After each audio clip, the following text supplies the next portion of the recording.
राधे कृष्ण भक्तों, आज हम आपको धर्मराज के परम भक्त पोपाबाई की कथा सुनाएंगे। यदि आपको अच्छी लगे तो वीडियो को लाइक कीजिएगा, शेयर कीजिएगा और कमेंट करके ज़रूर बताइएगा। और यदि आप चैनल पर नए हैं तो चैनल को सब्सक्राइब ज़रूर कीजिएगा और वीडियो को अंत तक देखिएगा ज़रूर। एक बार एक गाँव में एक पोपाबाई रहती थी। जब वह 5 साल की थी तभी से वह नियम से धर्मराज जी के व्रत की कथा सुनती थी और व्रत करती थी।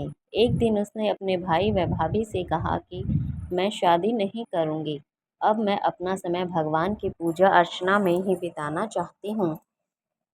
इसलिए मेरी झोपड़ी गांव के बाहर बनवा दो और गांव में सबको कह दो कि वह अपनी गाय व बछड़ों को मेरे यहाँ ही घास फूस चरने को भेज दो और जिसकी भी इच्छा हो, श्रद्धा हो, मुझे खाना भिजवा दो।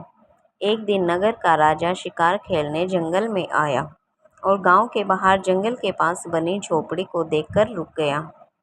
उसने झोपड़ी के पास जाकर आवाज़ लगाई कि कौन है, लेकिन भीतर से कोई आवाज़ न आने पर वह लगातार दरवाज़ा खटखटाता रहा। तब पोपाबाई उठी और कहने लगी कि तुम कौन हो जो बार बार दरवाज़ा बजा रहे हो, क्यों आवाज़ लगा रहे हो? राजा ने कहा कि मैं यहाँ का राजा हूँ और तुम्हारे साथ विवाह करूँगा। पोपाबाई ने कहा कि जहाँ से आए हो वहीं चले जाओ, मैं किसी पराये आदमी का मुँह नहीं देखती हूँ। तो इस पर राजा ने पोपाबाई की एक नहीं सुनी और उसे ज़बरदस्ती उठाकर ले गया। तब पोपाबाई ने राजा को श्राप दिया कि तुम्हारा सारा राजपाट नष्ट हो जाएगा। महल में आने पर राजा की रानियों ने सारी बात सुनकर राजा से अनुरोध किया कि पोपाबाई को वहीं वापस छोड़ आओ। राजा जब पोपाबाई को वापस झोपड़ी में छोड़ने जाने लगा तो रास्ते में पाप की नदी आई जिसमें राजा डूब गया और कुछ समय बाद पोपाबाई मृत्यु के पश्चात धर्मराज जी के यहाँ पहुँची और धर्मराज जी ने उन्हें स्वर्ग का राज दे दिया। एक बार एक सेठ व सेठानी मृत्युलोक से स्वर्गलोक आए तो उसके द्वार बंद देखकर वह धर्मराज जी से द्वार खोलने का आग्रह करते हैं।